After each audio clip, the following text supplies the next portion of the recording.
Hoy comenté en la rueda de prensa, que por cierto, qué reaccionarios son la mayor parte de los reporteros de aquí de La Fuente. No, reaccionarios. A mí me llama la atención que siendo trabajadores y trabajadoras piensen como si fueran Carlos Slim y que sus posiciones sean en contra del pueblo y en contra del movimiento. Regatearle al compañero presidente todo lo que ha hecho me parece inconcebible, pero bueno, así está la vida. Pero ese no es el tema.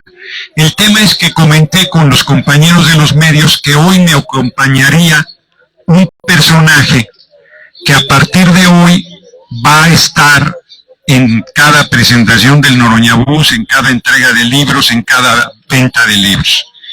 Y ese personaje lo tienen aquí ustedes en la mesa. Es Pinocho. ¿Por qué Pinocho? ¿Por qué va a ser un emblema de nuestros recorridos? Había un hombre mexicano, michoacano, de Zitácuaro, llamado Miguel Carrillo Ayala, mecánico y carpintero. Y un día, saliendo de su casa, vio pasar un avión y dijo: yo voy a construir un avión y lo voy a volar. Y empezó a decirle a sus vecinos, a sus familiares, amigos, a conocidos: yo voy a construir un avión y lo voy a hacer volar. Y a todo mundo se lo repetía, y entonces la gente de Zitácuaro empezó a hartarse, empezó a decirle que era un mentiroso, empezó a decirle que eso no era posible, empezó a decirle: Pinocho, tú eres un mentiroso, eres Pinocho, porque tú ni vas a construir un avión y mucho menos lo vas a hacer volar. Se murió el padre de Miguel Carrillo Ayala y le dejó en herencia una casa. Y Carrillo Ayala la vendió y con eso compró una camioneta Ford T4, le quitó el motor y construyó el cuerpo del avión. Y en ese salía a Zitácuaro a dar vueltas, y como era largo, le decían: pinche Pinocho, ya andas en tu ataúd, y se burlaban de él. Decían que además que no estaba completo. Construyó el avión completo, pero no tenía una plataforma para llevarlo a Morelia para que lo probara. Y en una visita que hizo el entonces presidente general Lázaro Cárdenas del Río, le dijo: general, ¿podría ayudarme con el desplazamiento de mi avión a Morelia? Y el general puso a su disposición una plataforma de ferrocarril para llevar el avión a Morelia, y ahí un piloto que le decían el Gato echó a andar, voló el avión, lo aterrizó y le dijo: no te subas en esa chingadera porque te vas a matar. Pero Carrillo Ayala, como no tenía otra vez para regresar el avión, le pidió que le enseñara los rudimentos de cómo funcionaba el avión, y lo enseñó. Y entonces Carrillo Ayala se regresó volando su avión a Zitácuaro, y como no llevaba mapas ni nada, se fue siguiendo la vía del tren. Tuvo que hacer una escala, luego lo volvió a despegar, y cuando llegó a Zitácuaro, la gente que se había burlado de él, la gente que lo había tirado de a loco, que le decía Pinocho, pues salió todo el pueblo a recibirlo como un héroe. Y entonces él les decía que se quitaran porque iba a aterrizar, y la gente pensaba que los estaba saludando, los saludaba, cabrón. Y entonces aterrizó de emergencia, héroe, el Carrillo Ayala, y luego voló de Zitácuaro a la Ciudad de México. Lo recibió el general Lázaro Cárdenas, lo recomendó en la escuela, lo impulsó, porque suena mal, recomendó, lo impulsó para que entrara a la escuela de pilotos aviadores del ejército, y ahí hizo su carrera, y ahí murió. De hecho, acaba de ser aniversario luctuoso de Carrillo Ayala. El avión que construyó existe. Si ustedes se meten al internet, ahí está. Y está en el Museo de la Aviación del Aeropuerto Internacional Felipe Ángeles. En una visita que yo estuve ahí, había muchos aviones, hay gente que nunca se ha subido a un avión, y entonces pues se sube, van, entran a la cabina del piloto, van a los asientos, y el director del museo me dijo: ¿ves? Ahí dice Pinocho en el avión. Un avión pues quizás de aquí a esta piedra, a esa estela. Es un avión chiquito. Y me contó la historia. Y luego la verifiqué y es una historia absolutamente verdadera. ¿Por qué me va a acompañar el Pinocho? Porque dicen que estoy bien pendejo, que no voy a lograr la coordinación nacional, que no tengo ninguna posibilidad, que ando valiendo madre. Pinocho me va a acompañar de aquí al 27 de agosto. Y el primeros días de septiembre, pues vamos a ver si el avión voló o no voló. ¿Cómo ven? Entonces, yo estoy tranquilo. Miren, es un día entre semana, es solo lo de los libros. Ahorita la asamblea va a ser a las 6 de la tarde. ¿En qué lugar es para que pásenme el dato? Línea verde, lo hubiéramos hecho aquí. ¿Qué línea verde? Aquí debió haber sido. No, pues ya se convocó allá, pero debió haber sido aquí. Entonces, sí, claro, es aquí, en el corazón de la capital de Aguascalientes, que es bellísimo además. Y termino. Lo que les decía es miércoles, 1 de la tarde, y aquí se reúne gente a acercarse, a llevarse un libro, y termino recomendándoles un libro, porque cada vez que, hoy me decían hace rato ahí después de la rueda de prensa, que qué libro recomendaba. Yo tengo 100 libros que he leído, o sea, que recomiendo, que me parece que es importante que la gente lea. Ándale aquí.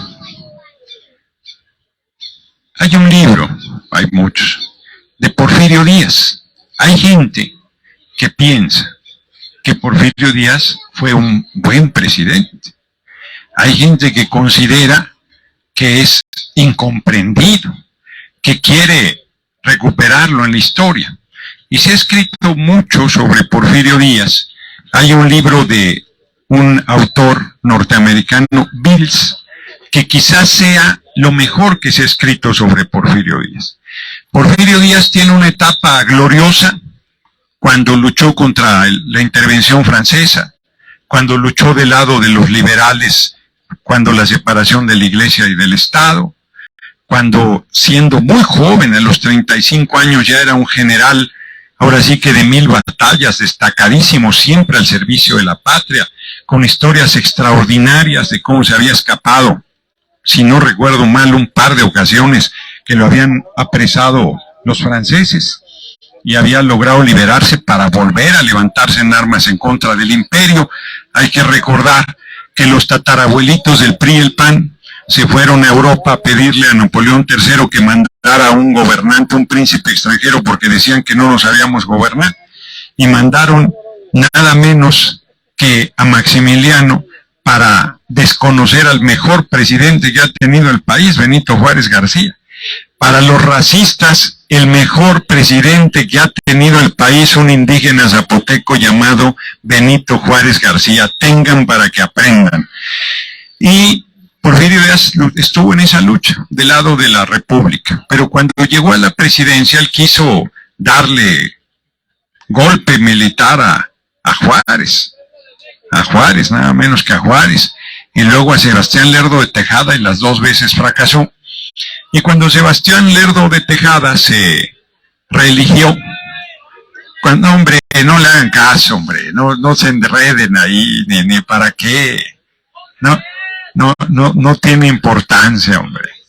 O sea, cuando Sebastián Lerdo de Tejada se quiso reelegir, que estaba en la Constitución, que podía reelegirse un presidente, Porfirio Díaz se volvió a levantar en armas, y ya casi derrotado, su compadre Manuel González, el manco le decían porque le faltaba un brazo, igual que Obregón, lo había perdido en batalla, igual que Obregón, lo apoyó y lograron la presidencia. Estuvo un primer periodo de 4 años, entró su compadre, Manuel González, y cuando Manuel González iba terminando su periodo, le dijo, fue Porfirio Díaz a decirle, compadre, andan diciendo que yo me quiero reelegir, pero es mentira. Y entonces con el brazo que le quedaba empezó a abrir los cajones Manuel González y le dijo, Porfirio Díaz, ¿qué busca, compadre? Al pendejo que se lo crea, compadre. Porque efectivamente Porfirio Díaz regresó a la presidencia y nunca más la soltó. Dijo, no, sintió que con Manuel González se le iba y se quedó 30 años. Una dictadura feroz que no permitía, le dicen dictador al compañero presidente. Porfirio Díaz no permitía ninguna crítica. Todos los periodistas que los criticaban eran mandados a la cárcel, a veces hasta San Juan de Ulúa. A los hermanos Flores Magón los persiguió hasta la atrocidad, primero en México y luego en Estados Unidos. No está en el libro que les estoy platicando, pero ya me fui por esa línea. Voy a terminar con eso.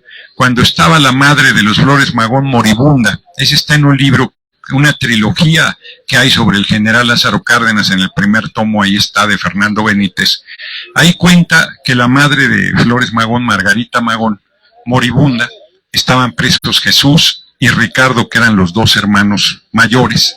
El más chiquito, Enrique, había escapado a la detención y estaba cuidando a su madre moribunda. Y la madre le dice, no sabes lo que me pesa no poderme despedir de mis hijos. Pero lo que más me pesa es que nuestros amigos le hayan pedido a Porfirio Díaz autorización para que me vinieran a ver y le hayan dado el gusto al dictador de negarles el permiso. En esas estaban cuando tocan a la puerta y era un enviado de Porfirio Díaz que pide hablar con Margarita Magón. Entra y le dice, doña Margarita, sus hijos van a venir a verla. Mire, dice, yo que pensé que el presidente Díaz no tenía un rasgo humano, le agradezco mucho, pero le pido que apresuren su visita porque si no, no me van a alcanzar. No se preocupe, doña Margarita, sus hijos van a venir a verla, pero el presidente Díaz quiere pedirle algo. ¿A mí? ¿Qué quiere el presidente Díaz de mí?, le contesta Margarita Magón. El presidente Díaz quiere que le solicite usted a sus hijos que se comprometan a no volver a atacarlo. Y Margarita Magón se queda pensando y le dice, mire, dígale al presidente Díaz que antes prefiero verlos colgados de ese árbol a que se retracten de su lucha contra la dictadura. Y Margarita Magón muere sin ver a sus hijos. Ese era Porfirio Díaz, que los persiguió en Estados Unidos, que hizo barbaridad y media, que no es ninguna leyenda negra las atrocidades. Pues en este libro que les digo, que no es considerado un libro de historia a pesar de que está muy bien escrito, muy sólido, con información realmente valiosa que en muchos otros textos no se encuentra, no es considerado un libro de historia solo por el hecho de que no tiene notas o a pie de página o al final que digan dónde, en qué fuentes y en qué libro sacó la información que el autor nos comparte. Y el autor no quiso hacer ese trabajo porque era otra época y decía que le iba a llevar otros 3, 4 años hacer esa parte y lo que quería era dar a conocer el libro. Es un muy buen libro sobre Porfirio Díaz que se llama así, Porfirio Díaz de Vils, si mal no recuerdo, espero estarlo citando bien. Pues ese es el libro que les recomendaría. No es el único libro que hay sobre Porfirio Díaz, hay cualquier cantidad, pero mi compromiso es hablar de un libro en cada reunión que tengamos de esta naturaleza. Qué buena pregunta, está dificilísimo conseguirlo, porque ya no se reeditó, debimos reeditarlo en el Consejo Editorial de la Cámara. Yo presidí el Consejo Editorial de la Cámara y se me quedaron tantos libros que hubiera querido, ándale, no estaría mal, el problema es que es probable que tenga derechos de autor, es probable. Entonces, habría que entrar a internet a ver si por ahí lo tienen. Yo lo conseguí, no lo sé, en una librería de viejo o en alguna caminar mío, por ahí lo conseguí y es de lo mejor que sea. Pero si quieren leer algo de Porfirio Díaz que se consiga, podrían leer Ralph Roeder, lo he comentado en otro momento, tiene lo mejor que se ha escrito sobre Juárez, Juárez y su México, que publica el Fondo de Cultura Económica. Ralph Roeder tiene 2 tomos sobre Porfirio Díaz que son muy buenos también, y eso sí se consiguen en el Fondo de Cultura Económica. En fin, pues eso es lo que yo les comentaría. Les agradecería mucho. Miren, estamos aquí un puñadito y además el sonido que no se dejaba, pero ya se acercó más gente. Les agradezco muchísimo, de verdad, porque dentro de la actividad que hemos estado realizando, los recorridos por el país, yo decidí, con eso cierro, fusionar mis 2 profesiones, la de librero, porque en 2012 yo quise ser jefe de gobierno de la capital del país. Éramos 6, Navarrete declinó, y de 5 que éramos hicieron la encuesta y quedé en 10º lugar. Yo dije, chinga, esa encuesta está rara, cabrón, está rara, algo no checa, ¿no? Me mandaron al último lugar y se supone que íbamos a ser integrados todos y no me dieron ni agua. Me fui a la calle. Mancera sí me ofreció un cargo pedorro, bien pagado, pero pedorro, y lo primero que me dijo es, pero te tienes que comprometer a no atacar al presidente Peña en Twitter. Y yo le dije, no, mi amigo, desde que se murió mi abuelita a mí nadie me regaña. Y entonces preferí poner una mesa, así como esta, fuera de mi casa y vender libros, y empecé a vender libros, y es una profesión que a mí mucho me honra y mucho me enorgullece. Entonces, ahora en este recorrido, en la búsqueda de la coordinación nacional que yo creo que vamos a alcanzar, decidí hacer las 2 cosas, hacer una al mediodía, a la 1 de la tarde, hacer una venta de libros con el Noroñabús, que no se deja, y luego ya tener el evento más tarde, que va a ser a las 6 de la tarde, otra vez, ¿dónde? En la Línea Verde. En la Línea Verde. Les valió madre aquí a los compañeros que yo de 6 a 7 hago mi videocharla en Facebook y YouTube. Bueno, pues son a las 6 de la tarde la asamblea. Bueno, pero acabando la asamblea haré la videocharla. Entonces ahí nos vemos, quienes nos quieran acompañar, ahí voy a hablar. Aunque el INE me quiera mordazar igual que al compañero presidente, pues allá voy a hablar de la situación del país, de cómo estamos viendo las cosas, de hacia dónde vamos. Calle San Miguel. Hacienda de San Gabriel. Hacienda de San Gabriel, por el Polideportivo, en el Polideportivo. En el Polideportivo, Río Verde, 6 de la tarde. Ahí quienes nos quieran acompañar, y Línea Verde, no Río Verde, Línea Verde. Y quienes quieran libros, ya no hay. El que sigue, el pueblo decide, Noroña es el que sigue. Pues les agradezco mucho, y para quienes no vayan a ir en la tarde, por alguna razón, aquí está nuestra compañera regidora, ya se integró, muchas gracias, llegaron rayando el caballo. Pedirles más bien que pongan en su puerta, en su ventana, una cartulina que diga Noroña es pueblo, así como aquella. Y con eso, la idea es que si a finales de agosto hay 1 millón de hogares con esa cartulina, pues ya quedó claro a quién está apoyando el pueblo. Porque luego, ahorita les voy a dar mi número, pero la gente me habla y me dice, yo te apoyo, que no sé qué, y ya pusiste tu cartulina. No me ha llegado, ni te va a llegar, cabrón, tienes que ir a comprarla a la papelería y hacer la manita y ponerla ahí. Como decía un compañero, tu ventana es mi espectacular. Entonces, les pedimos ese apoyo. Ya de ahí para arriba, todo lo que puedan hacer, pues está muy bien, ¿no? Pero todo lo que puedan hacer. No, a ver, primero, esta no es la reunión de propuestas, ni esta ni ninguna, porque el INE ha emitido medidas cautelares, pero cualquiera que me escuche sabe lo que propongo, sabe lo que pienso, sabe por lo que he luchado, sabe lo que reflexiono, sabe cuál es mi compromiso. Digo, eso es hasta redundante. Y el mensaje es ese, pues que todo el mundo haga todo lo que pueda hacer. Ya lo dije. Ya el mensaje que di, ese es el mensaje para los activistas. Pues sí, hay quien dice eso, pero no se aguanten las ganas, díganselos, no, como no, pueden hacer un video y decirles, miren, Miren, señora Gálvez, pensamos esto de usted, que es una farsante, que nosotros podemos, más que vendamos tamales y gelatinas, no vamos a tener 1,400 millones de pesos en contratos, hombre. Entonces, yo les agradezco mucho, les doy mi número para quienes no van a estar en la tarde, ahí les va, 55 35 25 83 99, lo repito, 55 35 25 83 99, y a las 6 de la tarde nos vemos en la línea verde. 6 de la tarde en punto empezamos, no es a las 6 para ver a qué hora empezamos, sino es 35 25 83 99, no se me apeñe, compañero. Ya lo repetí como 80 veces, 55, 35, 25, 83, 99, si así están para todos, están cabrones, ¿eh? Por eso gobierna el PAN Aguascalientes, pues, andan muy lentos, cabrón, o sea, hay que despertar para sacarlos, ya, vámonos, otra cosa. Tiene que llegar la cuarta transformación aquí a Aguascalientes. Un abrazo, compañeras y compañeros.